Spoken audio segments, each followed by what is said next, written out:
विद्यार्थी मित्रांनो नमस्कार। इयत्ता 8वी नागरिकशास्त्र यामधील चौथा धडा भारतातील न्यायव्यवस्था यावर आधारित असलेला स्वाध्याय आज आपण सोडवणार आहोत। या पाठामध्ये भारतामध्ये जी न्यायव्यवस्था काम करते त्याविषयीची आपल्याला माहिती आलेली आहे आणि त्यावर आधारित प्रश्न आपण सोडवणार आहोत। सुरू करूया। पहिला प्रश्न आहे, दिलेल्या पर्यायांपैकी योग्य पर्याय निवडून विधाने पुन्हा लिहा। इथे आपल्याला दोन विधानं दिली आहेत आणि त्यामध्ये गाळलेली जागा आहे, त्यासाठी काही पर्याय दिलेले आहेत। त्यातील योग्य पर्याय निवडून आपल्याला विधान पूर्ण करायचं आहे। पहिलं विधान आहे, कायद्यांची निर्मिती टिंबटिंब करते। पर्याय आहेत कायदे मंडळ, न्याय मंडळ, मंत्रिमंडळ आणि कार्यकारी मंडळ। इथे आपल्या नावावरून सहज लक्षात येतं कायद्यांची निर्मिती कायदे मंडळाद्वारे केली जाते, त्यामुळे आपण गाळलेल्या जागी कायदे मंडळ हे लिहून विधान पूर्ण केलेलं आहे। पुढे, सर्वोच्च न्यायालयाच्या न्यायाधीशांची नेमणूक टिंबटिंब करतात। प्रधानमंत्री, गृहमंत्री, राष्ट्रपती व सरन्यायाधीश हे दिलेले पर्याय आहेत। यापैकी राष्ट्रपती हा पर्याय योग्य आहे, त्यामुळे आपण सर्वोच्च न्यायालयाच्या न्यायाधीशांची नेमणूक राष्ट्रपती करतात अशा प्रकारे हे विधान पूर्ण केलेलं आहे। पुढे दुसरा प्रश्न आहे, संकल्पना स्पष्ट करा। इथे आपल्याला काही संकल्पना दिलेल्या आहेत आणि त्याच्याविषयीची आपल्याला माहिती द्यायची आहे आणि ती संकल्पना स्पष्ट करायची आहे। त्यातील पहिली संकल्पना आहे न्यायालयीन पुनर्विलोकन। आता न्यायालयीन पुनर्विलोकन म्हणजे काय हे आपण इथे मुद्देसूदपणे मांडूया। त्यातील पहिला मुद्दा आहे, संविधान हा देशाचा कायदा असून या कायद्याचे म्हणजेच संविधानाचे रक्षण करण्याची जबाबदारी सर्वोच्च न्यायालयावर आहे। संविधानाचा भंग होईल असे कायदे संसदेला करता येत नाहीत। संविधान विरोधी अशी धोरणे कार्यकारी मंडळाला स्वीकारता येत नाहीत। कायदे मंडळाने संमत केलेले कायदे किंवा कार्यकारी मंडळाने स्वीकारलेले धोरण वा आदेश संविधानाचा भंग करणारे असतील तर असे कायदे, धोरण वा कृती बेकायदेशीर ठरवण्याचा अधिकार सर्वोच्च न्यायालयाचा असतो। सर्वोच्च न्यायालयाच्या या अधिकारास न्यायालयीन पुनर्विलोकनचा अधिकार असे म्हणतात। म्हणजेच आपण जे आपल्या देशामध्ये कायदे राबवतो ते कायदे सर्व संविधानावर आधारित असतात आणि या संविधानामध्ये जे आपल्याला मार्गदर्शन दिलेले आहे, जे आपल्याला चौकट आखून दिलेली आहे, जे नियम घालून दिलेले आहेत, त्याच्या व्यतिरिक्त किंवा ते नियम तोडणारे, ते नियम भंग होणारे असे काही कायदे जर झाले तर ते कायदे रोखण्याचं काम सर्वोच्च न्यायालय करतं। यालाच न्यायालयीन पुनर्विलोकनाचा अधिकार असे म्हणतात। याद्वारे संविधानाचं संरक्षण करण्याचं महत्त्वाचं कार्य होत असतं, त्यामुळे देशामध्ये न्यायालयीन पुनर्विलोकन ही खूप महत्त्वाची बाब आहे। पुढे, जनहित याचिका ही संकल्पना आपल्याला स्पष्ट करायची आहे। संपूर्ण जनतेचे हित ज्यात गुंतलेले आहे असे सार्वजनिक प्रश्न सोडवण्यासाठी जनतेच्या वतीने न्यायालयात सादर केलेल्या जाणाऱ्या याचिकांना जनहित याचिका असे म्हणतात। आता आपल्या देशामध्ये जी सर्व जनता राहते, सामान्य लोक राहतात, त्यांच्याविषयीचा एखादा जर महत्त्वाचा प्रश्न असेल आणि तो प्रश्न सोडवण्यासाठी जर एखाद्या सामान्य व्यक्तीने न्यायालयामध्ये दाद मागितली, याचिका दाखल केली तर तिला जनहित याचिका असे म्हणतात। अशा याचिका कोणताही नागरिक, सामाजिक किंवा बिगर शासकीय संघटना न्यायालयात सादर करू शकते। विस्थापितांचे पुनर्वसन, पर्यावरण संरक्षण, दुर्बल घटकांचे संरक्षण इत्यादी प्रश्नांबाबत जनहितार्थ याचिका दाखल होऊन त्यावर संबंधितांना न्याय मिळालेले आहेत। अशा याचिका बिनाखर्चिक आणि तातडीने न्याय मिळणाऱ्या असतात। अशा पद्धतीने जनहित याचिका ही संकल्पना आपण इथे स्पष्ट केलेली आहे। आपल्या देशामधील सामान्य लोकांसाठी अतिशय चांगली अशी एखादी गोष्ट असेल तर त्याविषयी आपण ही जनहित याचिका दाखल करू शकतो। ही विनाखर्च असते आणि तातडीने न्यायसुद्धा मिळतो। तर अशा पद्धतीने अनेक याचिका दाखल झालेल्या आहेत आणि त्याद्वारे आपल्या समाजामध्ये वेगवेगळे बदलसुद्धा या जनहित याचिकांमुळे घडून आलेले आहेत। पुढचा प्रश्न आहे, टिपा लिहा। यातील पहिली टीप लिहायची आहे आपल्याला दिवाणी व फौजदारी कायदा याविषयी।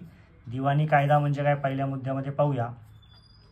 प्रामुख्याने संपत्ती विषयाच्या कायद्यांचा समावेश दिवाणी कायद्यात होतो।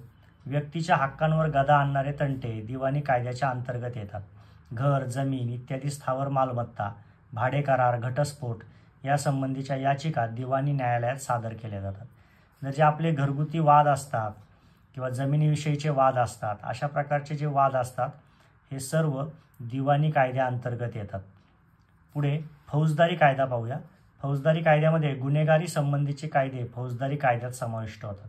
जे गुन्हे घडतात समाजामध्ये अशा सर्व गुन्हेगारीच्या संदर्भातील जे कायदे असतात ते या फौजदारी कायद्यामध्ये येतात। चोरी, घरफोडी, हत्या, दहशती कृत्ये, हुंड्यासाठी छळ इत्यादी गुन्हेगारी कृत्यांविषयीचे याचिका फौजदारी कायद्यानुसार चालतात. या गुन्ह्यांबाबत प्रथम पोलिसांकडे प्रथम माहिती अहवाल म्हणजेच FIR याचा लॉंग फॉर्म असतो फर्स्ट इन्फॉर्मेशन रिपोर्ट दाखल करावा लागतो. या अहवालानुसार पोलीस गुन्हेगारांचा तपास करतात. तपास करून पोलीस फौजदारी कोर्टात खटला दाखल करतात. गुन्हा सिद्ध झाल्यास गुन्हेगारांना गंभीर स्वरूपाच्या शिक्षा दिल्या जातात. अशा पद्धतीने दिवाणी कायदा व फौजदारी कायदा या संकल्पना इथे आपण स्पष्ट केलेल्या आहेत. पुढे आहे न्यायालयीन सक्रियता. याविषयीची आपल्याला टीप द्यायची आहे. तर कायद्यांच्या आधारे न्यायदान करणे हे न्यायालयांचे काम असते, परंतु न्यायालयाच्या या पारंपरिक प्रतिमेत आता बदल झाला आहे. आधुनिक काळात सामाजिक न्याय व समता प्रस्थापित करण्यासाठी न्यायालयेही त्यांनी दिलेल्या निर्णयातून सक्रिय झालेली दिसतात. समाजातील दुर्बल घटक, महिला, आदिवासी कामगार, शेतकरी, बालके यांना वेळोवेळी कायद्याचे संरक्षण देण्याचा प्रयत्न न्यायालयाने केलेला आहे. बलात्कार पीडित महिला, कुपोषित बालके यांच्या दुर्लक्षाबाबत न्यायालये शासनाला जबाबदार धरू लागली आहेत. जनहितार्थ याचिकांवर निर्णय देतानाही न्यायालयांची ही सक्रियता जाणवते. आणि 5वा मुद्दा आहे कायद्यांचा अर्थ लावताना संविधानाची उद्दिष्टे पूर्ण करण्यासाठी न्यायालये पुढाकार घेताना दिसतात. अशा पद्धतीने न्यायालय सक्रियता म्हणजे न्यायालय फक्त न्याय देणे याच्या पलीकडे जाऊन मानवतेच्या दृष्टिकोनातून संविधानातील मूल्ये समाजामध्ये स्थापन व्हावीत, सर्व लोकांना न्याय मिळावा यासाठी जे व्यवस्थितपणे कार्य करतात या सगळ्यांना न्यायालयीन सक्रियतेमध्ये आपण इथे समाविष्ट केलेलं आहे. अशा प्रकारे न्यायालयीन सक्रियता ही आत्ताच्या काळामध्ये खूप महत्त्वाची गोष्ट झालेली आहे. पुढे प्रश्न 4 आहे. खालील प्रश्नांची थोडक्यात उत्तरे लिहा. पहिला उपप्रश्न, समाजात कायद्यांची गरज का असते? तर आपल्या समाजामध्ये कायदे का आवश्यक आहेत हे आपल्याला इथे मांडायचं आहे. पहिला मुद्दा आहे समाजात भिन्न भिन्न विचार, दृष्टिकोन, श्रद्धा आणि भिन्न भिन्न संस्कृती असणारे समूह आणि व्यक्ती असतात. कायद्यांच्या आधारे त्यांच्यातील संघर्ष व वाद शांत करता येतात. कायद्यांच्या आधारे सामाजिक न्याय व समता प्रस्थापित करता येते. समाजातील दुर्बल, दिव्यांग, महिला, बालके, तृतीयपंथी यांना संरक्षण व न्याय मिळू शकते. स्वातंत्र्य, समता, लोकशाही या मूल्यांचे फायदे कायद्यांमुळेच लोकांना मिळू शकतात. कायद्यांमुळेच लोकांच्या मूलभूत हक्कांचे संरक्षण होते. कायद्याचे राज्य प्रस्थापित झाले की कोणाचीही हुकुमशाही निर्माण होत नाही, म्हणून समाजात कायद्यांची गरज असते. अशा पद्धतीने सर्व दुर्बल घटकांच्या संरक्षणासाठी समाजामध्ये समता प्रस्थापित होण्यासाठी आपल्याला कायद्यांची खूप गरज असते हे आपण इथे व्यवस्थित मुद्देसूदपणे मांडलेलं आहे. पुढे सर्वोच्च न्यायालयाची कार्ये स्पष्ट करा. आपल्या देशामध्ये जी न्यायालये असतात त्यातील सर्वात उच्च दर्जाचं जे न्यायालय असतं त्याला आपण सर्वोच्च न्यायालय म्हणतो. त्याची कार्य आपल्याला स्पष्ट करायची आहेत. तर पहिला मुद्दा आहे केंद्र शासन विरुद्ध एक किंवा अनेक घटक राज्ये, केंद्र शासन व काही घटक राज्ये विरुद्ध काही घटक राज्ये आणि घटक राज्ये विरुद्ध घटक राज्ये यांच्यातील तंटे सोडवणे. म्हणजे आपल्या देशामध्ये केंद्र शासन हे सर्व देशावर शासन करत असतं, त्याचप्रमाणे वेगवेगळ्या राज्यांचं सुद्धा शासन असतं. तर या शासनांमध्ये सुद्धा काही काही वेळेस वादग्रस्त मुद्दे असतात. हे सर्व प्रकारचे वादग्रस्त मुद्दे तंटे सुप्रीम कोर्ट म्हणजेच सर्वोच्च न्यायालय सोडवत असतं. नागरिकांच्या मूलभूत हक्कांचे संरक्षण करणे. आपल्याला संविधानाने जे हक्क दिलेले आहेत, जे आपले मूलभूत हक्क आहेत, आपण नागरिकशास्त्रामध्ये यापूर्वीच्या इयत्तांमध्ये शिकलेलो आहोत, या सर्व हक्कांचं संरक्षण सुद्धा या सर्वोच्च न्यायालयाच्या माध्यमातून आपल्या होत असतं. आपण दिलेल्या तसेच कनिष्ठ न्यायालयांनी दिलेल्या निर्णयांचा पुनर्विचार करणे. एखादा निर्णय सर्वोच्च न्यायालयाने दिलेला असेल तर त्याचा ते पुनर्विचार करू शकतात. त्याचप्रमाणे कनिष्ठ न्यायालयांनी काही निर्णय दिलेले असतात त्यांचा सुद्धा ते पुनर्विचार करू शकतात. सार्वजनिक महत्त्वाच्या प्रश्नांवरील कायदेशीर बाजू समजून घेण्यासाठी राष्ट्रपतींनी सल्ला विचारल्यास तो देणे. कधीकधी सार्वजनिक महत्त्वाच्या प्रश्नांबाबत काही क्लिष्ट अशा समस्या निर्माण होतात. अशावेळी राष्ट्रपतींनी जर सल्ला विचारला तर हे सुप्रीम कोर्ट म्हणजे सर्वोच्च न्यायालय कायदेशीर बाजू समजून व्यवस्थितपणे सल्ला देतं आणि त्यातून मग योग्य निर्णय घेण्यास मदत होते. अशा पद्धतीने सुप्रीम कोर्ट म्हणजे सर्वोच्च न्यायालयाचा अतिशय महत्त्वाचा असा वाटा भारतामध्ये व्यवस्थितपणे लोकांना जीवन जगता यावं यासाठी आहे. पुढे तिसरा उपप्रश्न आहे, भारतात न्यायमंडळ स्वतंत्र ठेवण्यासाठी कोणत्या तरतुदी आहेत? न्यायमंडळ आपल्याला स्वतंत्र ठेवायचं आहे, त्याच्यावर कोणाचाही प्रभाव असू नये, यासाठी कोणकोणत्या तरतुदी आपल्या इथे केलेल्या आहेत ते आता आपण पाहूया.